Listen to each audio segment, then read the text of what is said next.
So guys, ito na yung second part ng ano namin. So we're going to Stonehenge now. So yun nga.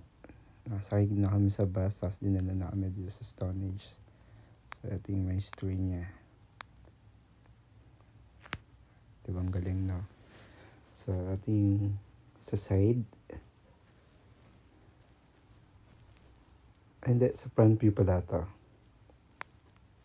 Front view siya.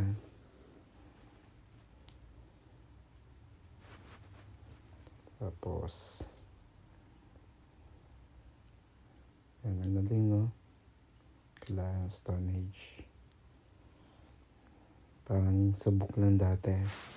So sa desktop mo nakikita yung in real na. And sa front pa rin yan, guys. So pumunta ako sa side. Paikot lang kasi siya. Kung makikita niyo yun din tao.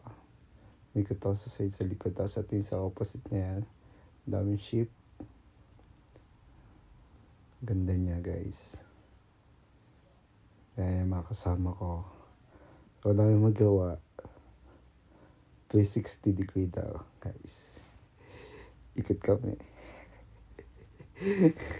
So, nahilo kami, guys. Pero enjoy naman.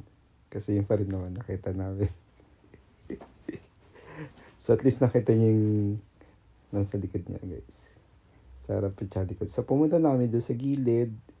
May malaking stone pa pala doon. Nakita namin. So, ang ganda. Pang Instagram, guys, yung picture.